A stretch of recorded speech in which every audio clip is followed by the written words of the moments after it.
All right. Our flight's booked out of here. What do we got? 2 days left?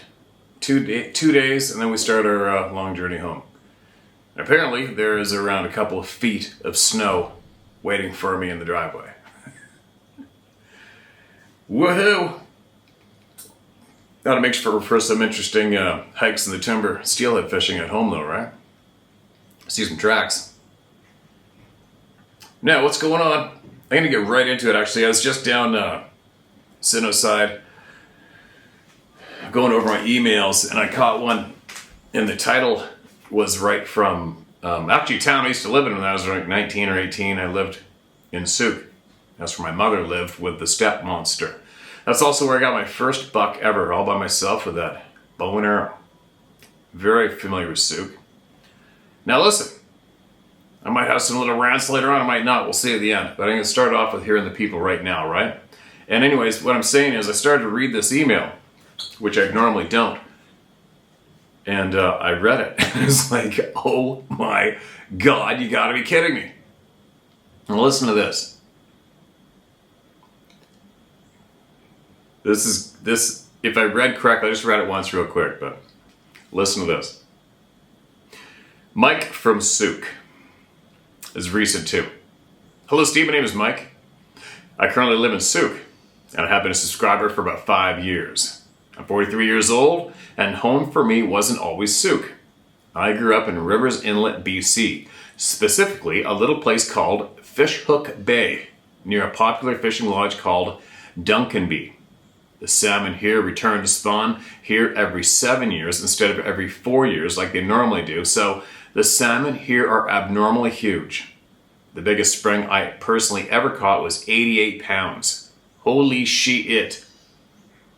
And the largest halibut was 311. That's a beast. A buddy of mine worked at the hatchery there, and he showed me a picture of a 97-pound salmon they had with a rope around his tail. Awesome. One day I'll go fishing there. I grew up in the Great Bear Rainforest, packing around my fishing pole and my shooting iron all my life. My dad was a logger and a commercial fisherman. In the summers when I wasn't in school, I was working on the gill netter with my dad or packing around the chainsaw and yarding logs out of the brush with the tugboat.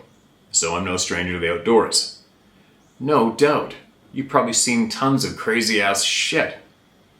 My dad is a no-nonsense kind of man and tough as nails. No doubt.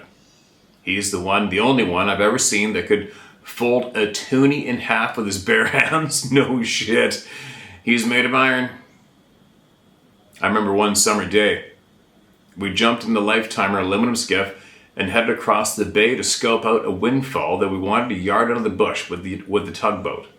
The problem was, this particular cedar was about 8 feet at the butt end and about 500 feet up the mountain above the waterline with all sorts of other trees in the way, so we were up there trying to figure the easiest way of getting it out of the bush and into the water. At the time, this is the late 80s, and I was around 12 to 13 years old. And as we're hiking up the mountain, we began to smell this god-awful, rotten-ass smell. And right away, we both looked at each other, and my dad says to me, "Did you shit your pants? What the F is that smell?" As we laughed and gagged, trying not to puke, we came to a mossy, flattish spot between the trees. We could see what looked like very large rib bones. And as we got closer, we see it's not just a few rib bones. It's the whole skeleton, intact. Spinal column, skull, ribs, everything. And it's effing huge. Not just that, but it's kind of fresh. I mean, the bones were bare and white, but it stunk like you wouldn't believe, and there was still soft matter between the individual backbones. We measured it from tail to nose at 26 feet. Now, I spent a lot of time in the bush, and I can tell you this much. Based on the size, the length, the teeth, and the tail, it had to be a whale. My guess is an orca, but how in the F did that thing get way up the mountain, all perfectly laid out like that, is beyond me. Is it possible it died near the beach and a bear dragged it up the mountain? I don't know. I find it hard to believe. But then again, what the F do I know about it? My opinion, something far stronger and more intelligent than a bear had to have done it, but that's just my opinion. I do have pictures somewhere in some old family photo albums that I will send you. Both my parents passed away from cancer a few years ago when everything got boxed up and put in storage, but one of these days I'll find those photos and share them. Steve, sorry for the long email and horrible spelling. I'm not the best at writing, but I wanted to share this. Thank you for everything you do. You appreciate it more than you know. Mike.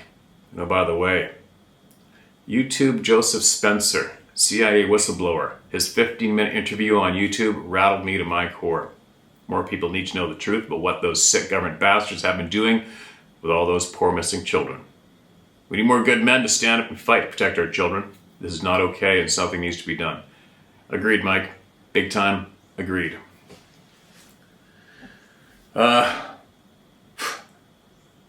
That's amazing. And you know as well as I do, we've both seen it how many times. Bears, when they come across a dead seal on the beach, they eat it on the beach. Sea lions, there's probably dozens of frickin' videos online of polar bears, grizzly bears, Kodiak bears up Kodiak. They eat the shit at the beach. The whale stays on the beach to eat it on the beach. And especially, I haven't been to Rivers Inlet, but I know it's straight up and down there, isn't it? Straight up and down to the water. So, yeah, if you could, one day when you get around to it, I'm all over it. I would love to see those pictures. So, assuming it was an orca, it should have been probably fairly easy to guess it was a killer whale, right? I mean, the gray whales. Do they got teeth? Grays? Maybe. I've seen a million of them, I just don't see them with their mouth open. But anyway, gray whale, killer whale, whatever it was, 26-footer. Way up in the timber, 500 feet up in the timber, between trees. Holy shit. That is freaking crazy, man. Yeah, send us the pictures. And you live in Souk. Holy shit, so was that 30-something years ago? Yeah, 30-something years ago I lived there and the traffic was a joke. I don't know how you live there, man, with that traffic and how it's all changed. I don't even want to drive there to see how it's changed. I avoid the South Island like a plague. I won't go there. I don't want to see the chaos. But anyways, yeah, you get a chance, man. Just fire away. Send us those photos. Big time curious to see that shit. What a life you've lived. Appreciate that email, man. Okay, so who's next? That was an incredible story, right? But there's another one. I think there's another story somewhere of a whale being inland, like way inland, on land. Probably wouldn't be too hard to find. Excuse me. Did I mark that as red? Why did I mark that as red? I must have marked another one. Hold on a minute. Hold on a minute. Oh, I saved it twice. What a dumbass. Guilty. Okay, here we go. This next one, this is all recent, I believe. Caught in the crosshairs, title of this email. Location, Eastern Oregon Blue Mountain Range. Good morning. I have one and only one experience that didn't really involve me, but it sure did involve my Uncle Larry. He's an avid outdoorsman and is knowledgeable about all animals living in North America. My uncle has hunted and logged in all kinds of neck hair raised Bigfoot ground. I've always thought highly of him and really just his presence and how he carries himself. This year we are going on hunting the same area for 78 years. Grab a hot or cold beverage.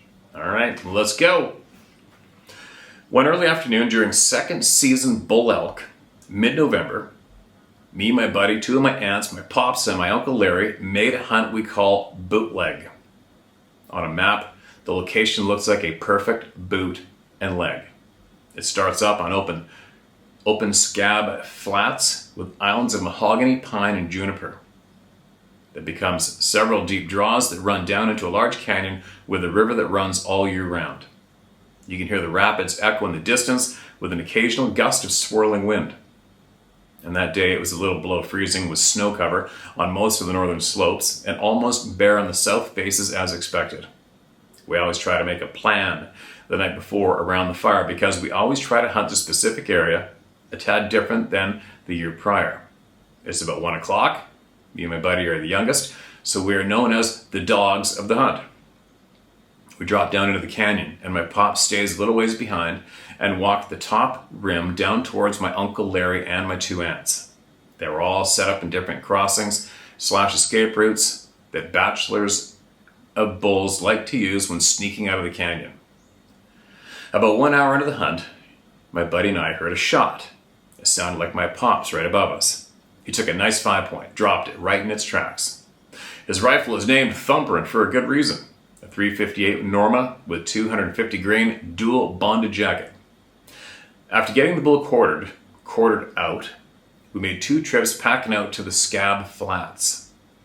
A couple hours pass, we finally reach one of my aunts on the radio, and she sounded like her nerves were shook up, and all she said was, "Where are you at?" Pops told her our location. And later on, both my aunts come rolling up the logging road on the UTV, and Pops asked where Larry was. And they all looked at Pops and said, "Did you not hear the scream after the shot?" And Pops and I were like, "What?" It was close to Larry, and he hightailed it back to camp on his wheeler. Uncle Larry later said he tried getting a hold of us with no answer. And that's common based on where he was set up.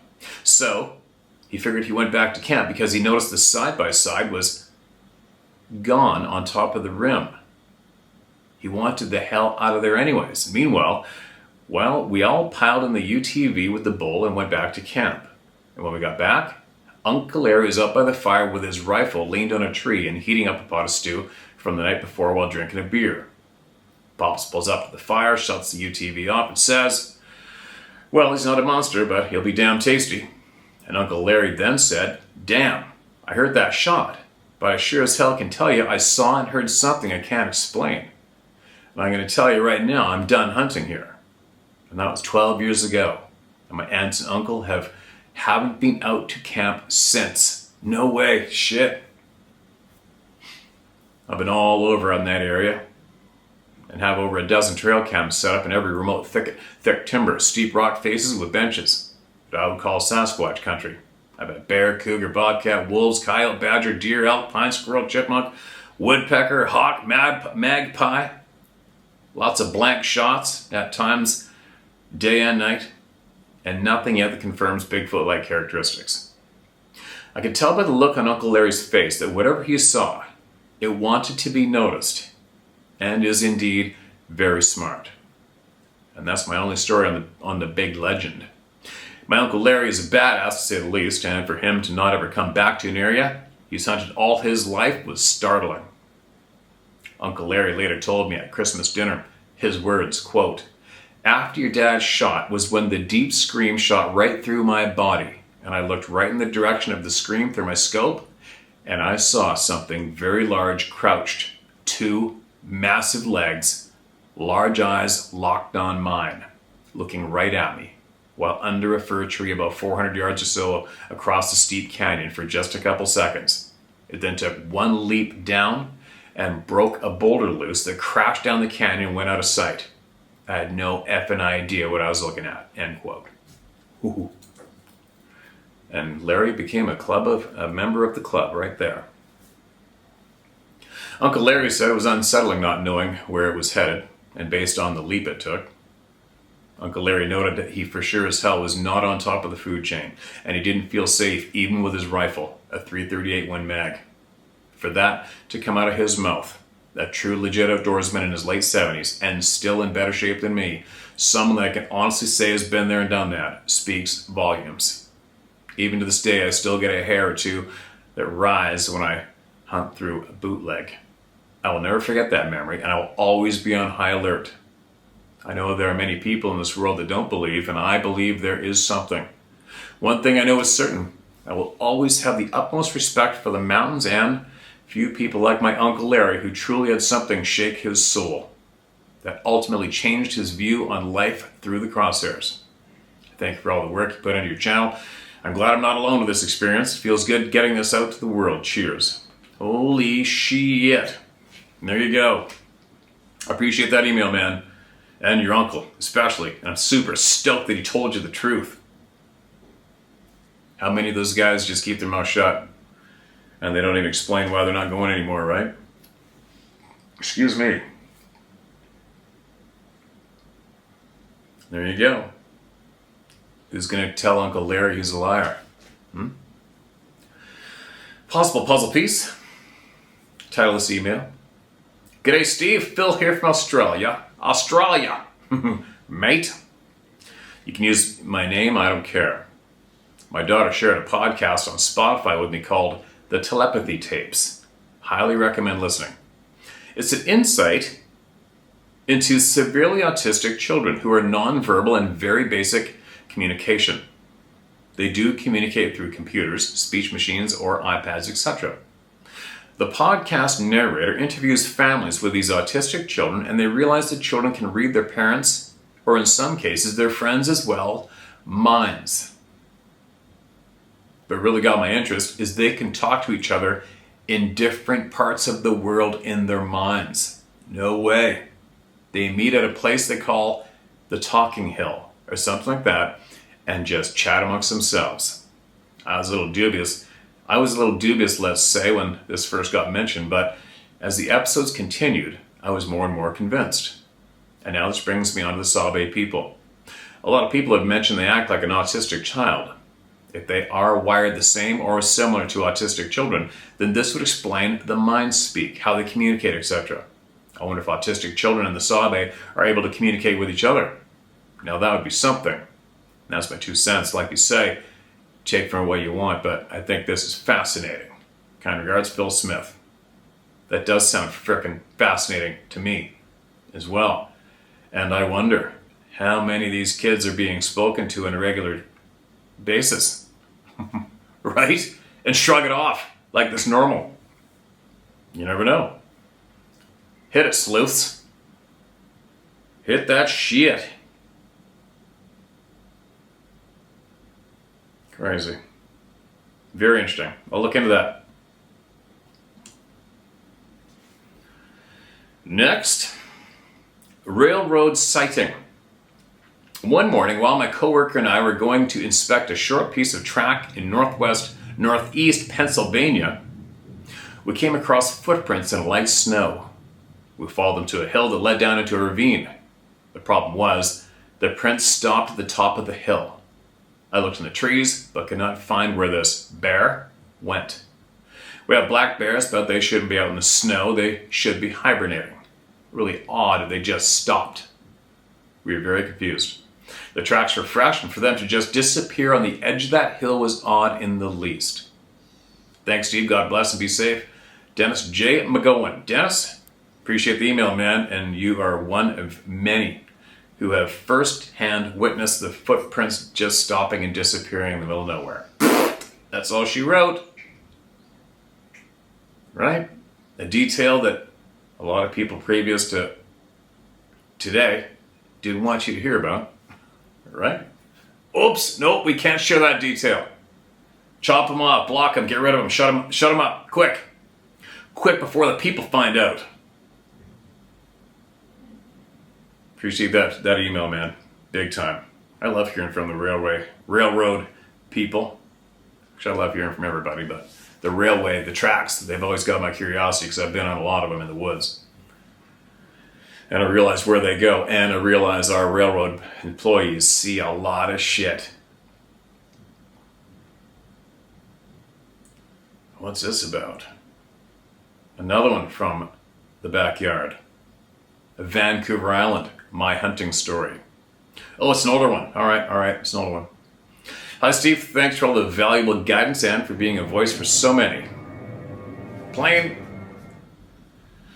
All right. Hi, Steve. Thanks for all the valuable guidance and for being a voice for so many. No problem. I'll get right into it. When I was 18 years old, my father took me up the mountains on the backside of Cameron Lake in Vancouver Island. All right. I read this, but I want to read it again, and I'll let you know why in a minute. It was my first time hunting this area, and the hike was steep. The morning was beautiful as we watched the sun rise through the trees as we hiked up the mountain. For the first 2 hours, we hiked up this mountain while the regular ruckus surrounded us. Squirrels chirping, birds singing, and wind blowing as the light brought the forest to life. Here's where it got weird. We got to a large plateau on one of the mountains, and as soon as we stepped foot on flat ground, all of the wildlife went silent. The singing birds stopped, eerily so. It was noticeable. I remember my dad looking at me with this dumb look on his face and being able to hear my heartbeat. There wasn't any fear, just confusion, but we kept on. About 40 yards further up on a tree, there was a large gash, very similar to the territorial mark of a grizzly up on a tree. It was about 8 feet up, and the claw grooves were very wide, almost like it was ripped, not clawed.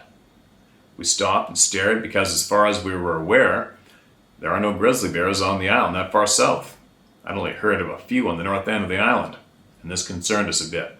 And under our breath, we decided to get off the plateau quickly. After a few more paces, I stopped and looked at my dad and said, "What's that sound?" I remember hearing a faint whistling sound, and all of a sudden, thwack! A boulder bigger than my head smacked the tree in front of us. We were on a flat plateau. We very quickly made it to the end of the trail and back down the ridge. And as we were sprint walking, we both heard a sound that I will never forget.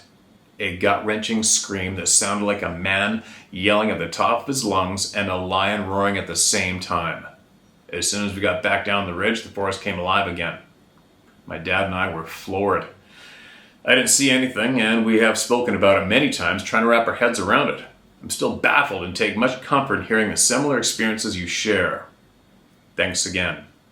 Also, there's a video that a few friends of mine took while they were on a photography trip on the mainland BC. Keep in mind, these guys were on mushrooms just having fun, but this caught their eyes. Pretty funny to watch. Oh, here it is, it's working. We've seen this, I've seen this. Hold on a minute. You think so? It has to be. You guys remember seeing this one? Hold on. Are we all seeing the same thing, right? Yeah! Yo!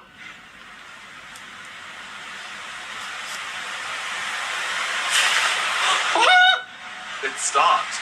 Yeah. I don't think that's a person, guys. Look at... I'm fucking zoomed in as much as I can on this thing. What the fuck? Well, what's over there? Dude, but the way it's walking... The way it's like walking this. like up. It's up. No way you could cover that ground. Yeah, if you you're were just a going down the person. side of a glacier? No way, man. And by yourself? And it's dark. What the... Like, for scale. Did we actually just see a Sasquatch? Look at it, still. It's just going down the fucking ridgeline, man. There you go. I remember that video, and I think that was in your Squamish. You know what? Find out if you still watch this channel, one of two things. First off, I don't know how many times I've encouraged people I've always driven through past Cameron Lake, and I've looked across the lake up on that steep timber, both sides. And I've always thought, if there's ever going to be an absolute monster blacktail, it's going to be in those bluffs, the steep bluffs above Cameron Lake. But we do have a shit pile of sightings around there as well. And there's some friends of mine that work at a fishing store, a big fishing store. And I think 3 of the employees of that one store have all seen Sasquatch on the stamp. And 2 other guys were fishing Cameron Lake, and I think at the west end. And they heard the screams coming off the top of the bluff and being answered on the other bluffs on the other side, on the highway side of the lake. And then, of course, you got Mount Aerosmith right over there. I mean, all around there on the top has always been action. I went hunting there by myself on the east side of Cameron Lake, near that cell tower up there. I went snooped around there, but there's not much going on. But I did go around there by myself and snooped. And but if you want to go for a hike one day, let me know. If you're still watching this, get a hold of me, email me, and you want to hike up, show me that mark in that tree, I'll hike up there with you. All right? If you're into it. And if you can, find out roughly exactly where. I don't need to know exactly. I'm just really curious to know roughly where your friends video recorded that being walking in the slope. Okay? Because I have a funny feeling it's probably that near that Tricuni. Right? If you're still here, email me back, man. There you go. There's more. More members. And video. Now, another quick note here. I got a note I was thinking about the other day. When it comes to solving the mystery here, not solving the mystery, gaining knowledge, and a lot of people say, well, they were here way before us, and we are the trespassers, yada, yada, yada. All right, I get it. I get all the arguments from all around the dial. But let's just take a look at it from this angle, all right? If we were to go by body language alone, which is, in the real world, a universal language, very universal language. If you were to go by body language alone, between us and them, who acts like they shouldn't be here? If you just go by body language alone, right? I'm not saying this is the way it is. So if there's any Karens left on the channel, take it easy. We're just having a bullshit session around the coffee table with each other. That's all we're doing, right? But I'm just saying, for shits and giggles, bringing up this topic at the coffee table with my friends. Hey, imagine if we just had to say, judge in a way, if we had to come to a conclusion going by body language alone, who out of us or the Sasquatch / Sabe people, which one of the two acts like they shouldn't be here? Interesting question, right? Think about that one. If you go by universal body language, they sure act like they're not supposed to be here, right? Most of the time. Just not thought, not saying that's the way it is, so try not to think that I just said that's the way it is. Really, really try. There you go. But it's a thought though, right? It is a thought. Can be debatable. Now, New Mexico oil fields, title email. Hi Steve, my name's Adrian. So glad I found your channel and can have an outlet for my experience that I had 2 years ago. I live in Arizona, so Sasquatch stories aren't very common here, which is why, when I do bring it up to someone, I get ridiculed, or they just think I'm joking. Well, here's my story. I'm a truck driver, got my CDL 2 years ago, and the first job I got was working in the oil fields in San Juan, New Mexico. And all I did was haul trailers from station to station and drop and hook. Well, one night, around 2:30, I had to drop a trailer out in a station about 20 miles off of a main road, no cars, no houses, within 20 miles. It should have been an easy night of work since all I had to do was unhook the trailer and head back into town to our truck yard. I get out of the truck and immediately coughed as a very moldy garbage smell filled the air. Skies clear, no wind whatsoever, cold in March. And as I'm unhooking my brake lines and I hear the whistle, I didn't think much of it, but still looked behind me and there's nothing there. And immediately I heard another whistle, just like a person whistling, and felt a sense of dread. I turned around and a softball-sized rock flies inches by my head and hits the trailer behind me. Knowing I'm miles from anyone else and there shouldn't be anyone out here, put me in panic. Oh, sorry guys. Knowing I'm miles from anyone else and there shouldn't be anyone out here but me, I panicked. As I was lowering my landing gear as fast as I could, I just happened to catch a light in the sky above me very close. It was lower than the clouds and slowly moving across the sky. It was very round, white, blinding bright light the size of a car, just slowly moving. It wasn't blinking, no noise at all, nothing. I was drenched in sweat under my coat as I kept panicking and ran into my Peterbilt 289 and took off as fast as I could. I got back into town and never told anyone. I never had to go back to that exact oil field again, thank God. and the experience lasted about 7 or 8 minutes, and I wished it never happened since I can't explain what any of it was. I was 26 at the time, rookie driver, and had no idea how to deal with a situation like that. Again, I can't explain any of it. Sasquatch and UFO, I don't know, but it was terrifying. Thanks, Steve, for reading this. I'm from South Arizona, right on the border. Holy shit, my man. That's be pretty terrifying, especially by yourself in the middle of frickin' nowhere like that, right? And young and inexperienced in the real world shit that we talk about here. And if you're still hanging out, I'd be interested to hear if you've had any more updates in your driving career, right? Or talked to any other drivers that have seen the similar thing, but there you go. Another eyewitness account of hearing what we typically hear as reported with the Sasquatch sighting, plus the bright light in the sky, same time. What's up with that? But did it have a mid-tarsal break? Sorry. Not sorry. Okay, moving on. Not a Bigfoot story, but true terror. For this, I'll remain anonymous. Not because I'm trying to hide, but because it doesn't matter. It always matters. To some. I understand that there are like far more interesting stories to be told within your community, but upon watching another of your videos, I recollect your mention of the black bear that was truly stalking you to kill you, and no other intent was there. But I digress. It was early fall in the Black Hills area of Wyoming. I was at elk hunting and had happened upon a small spring that had formed on the edge of an old logging road. We have a high number of slides in the area due to the geology, and the hill had sloughed away about 50 yards from the spring. I took advantage and tucked into the natural depression. I went hunting after school when I had no homework, and it was early evening, cloudy, and acted like it may drizzle. As I sat waiting for something to come in, it began to get darker, and not just because of sunset.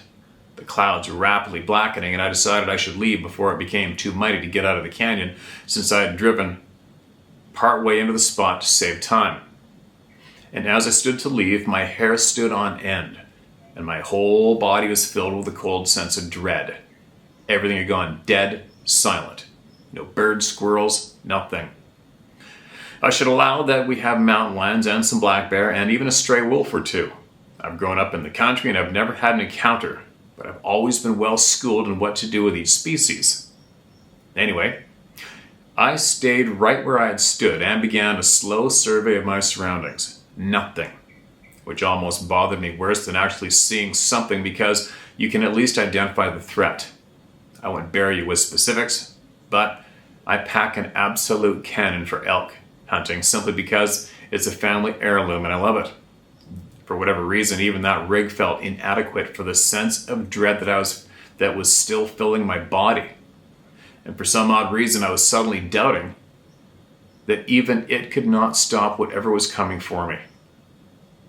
That's a bizarre feeling that I've never had.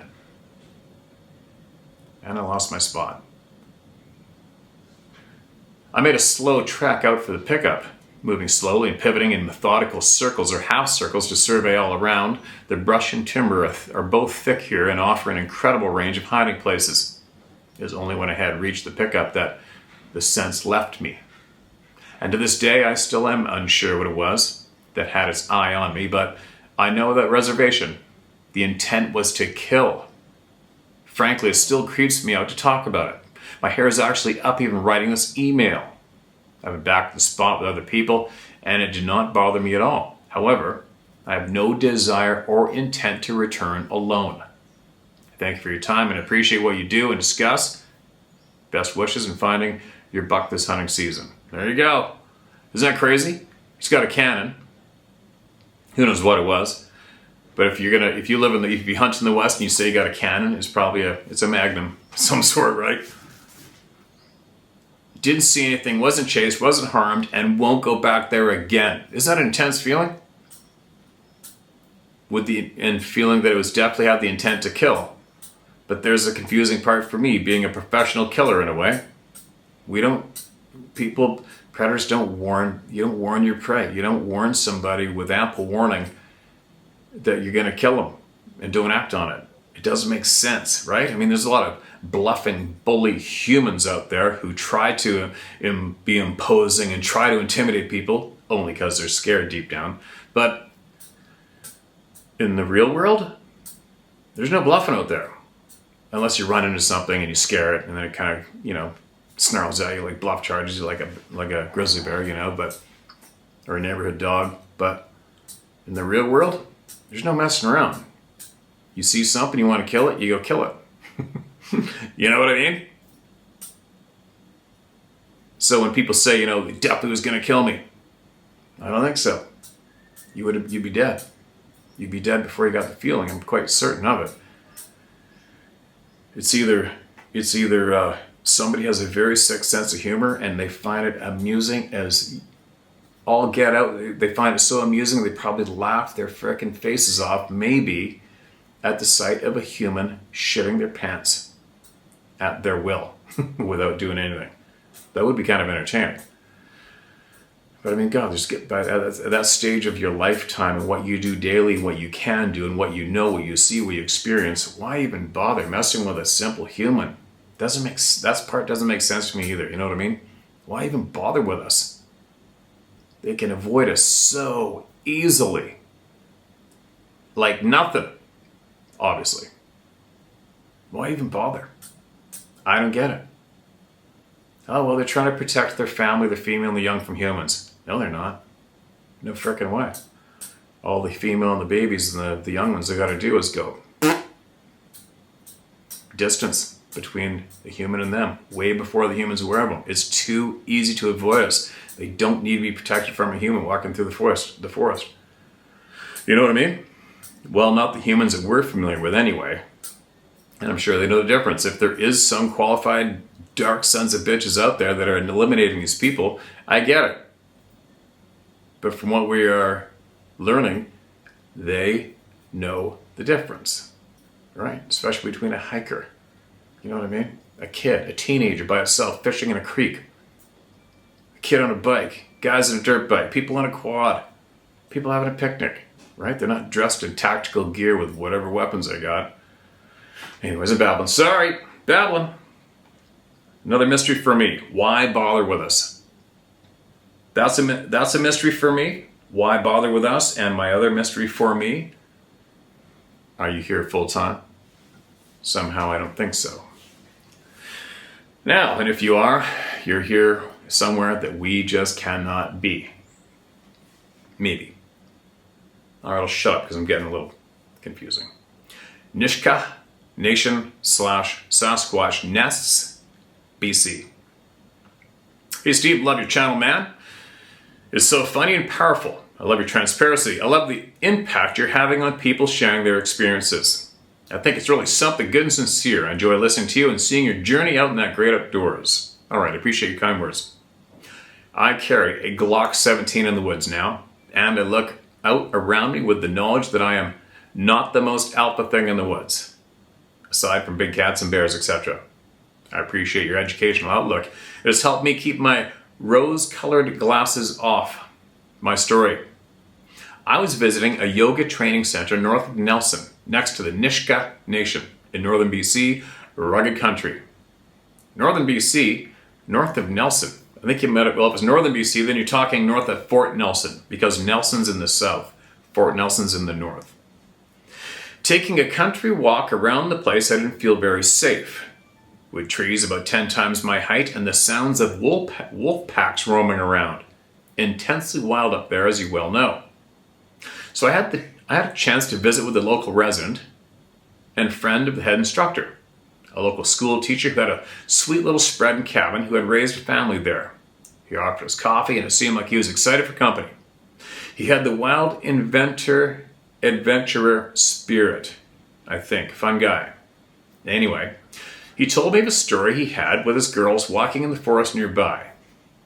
He said he came across a giant nest that was made of branches woven together, perhaps chest high. I don't remember how high he said exactly, but they could see into it.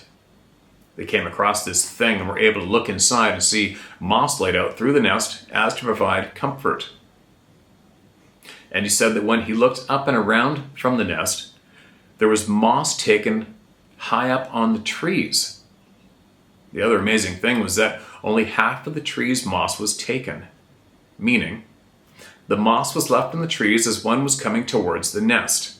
Obviously, there was some intention in protecting the nest.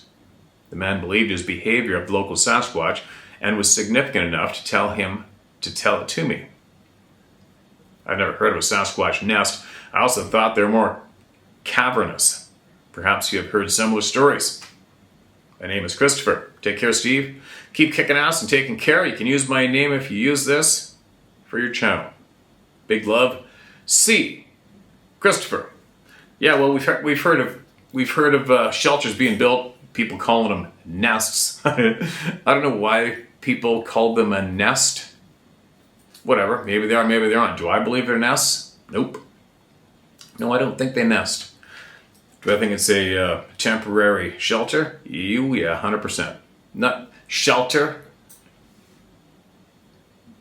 It's just a place to blend in and KO for a bit. You know what I mean? And when you are covered in a color that blends right in, you don't need a full wall of anything between you and the forest or the trail down there. You just need a little bit of stuff between you. It's just like me standing in the woods. I only need a couple little bushes between me and game or even humans. They're not going to see me unless I move. So I think it's temporary shelter. But obviously they put that kind of an effort in. They're hanging out there for a little bit. It's not just an overnighter. I mean, you can obviously sleep anywhere on the ground. You guys have seen a video of me by that big fire. That is in remote north central BC. Dropped off in a float plane, no sleeping bag, big scuffle, but that's how you sleep overnight when you're not staying. You just lay on the moss and go to sleep. You don't build, I would not even dream of building some kind of rickety shelter right there where I slept on the ground that night, because I know I'm not staying another night. And even if I did, I would have slept there again on the ground the second night in the open. Big deal. Anyway, north of Fort Nelson, I'm guessing, where you had that happen, right? There you go. Lots of people say they nest. I would disagree myself. Okay, one more, very short one, then I'm going to carry on. Not hunting together after terrifying encounters, tells this email.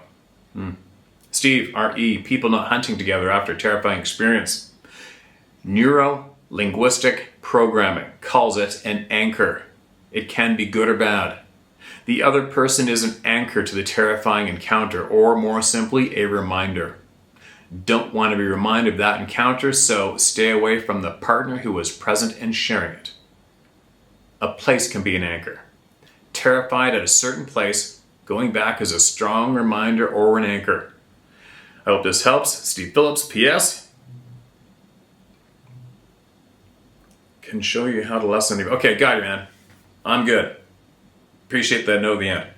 And that's a very interesting note that a lot of people here could probably definitely benefit from hearing. Makes sense to me. It's an anchor taking you back there, and I get it.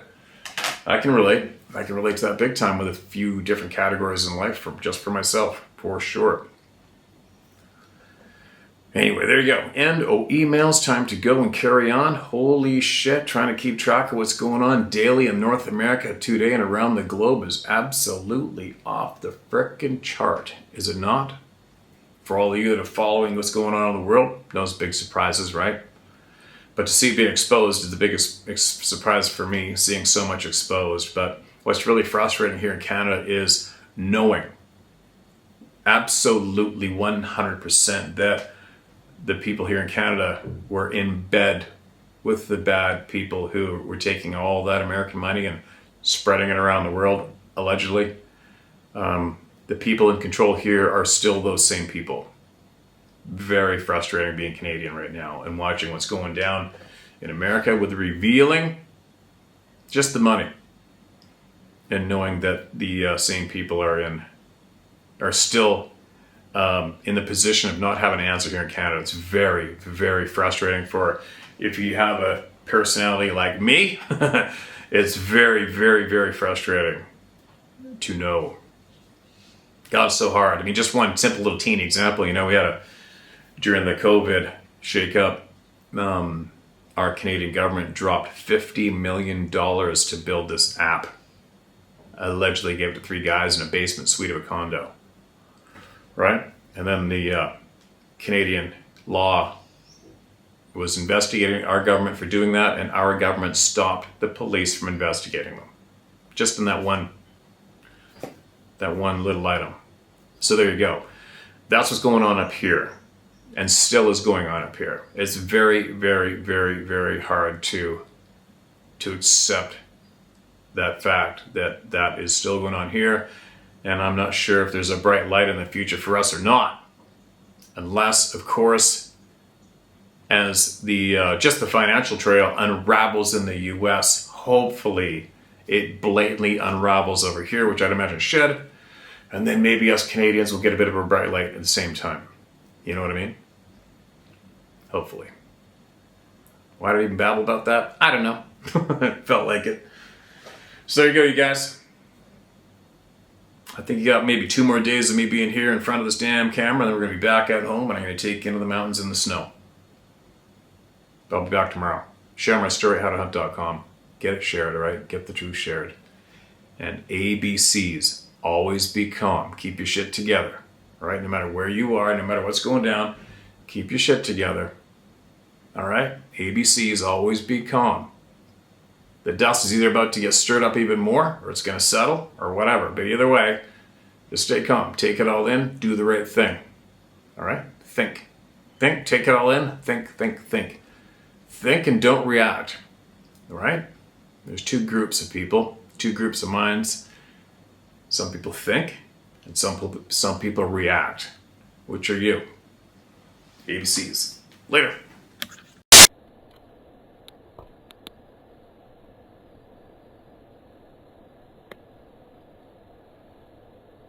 Mm.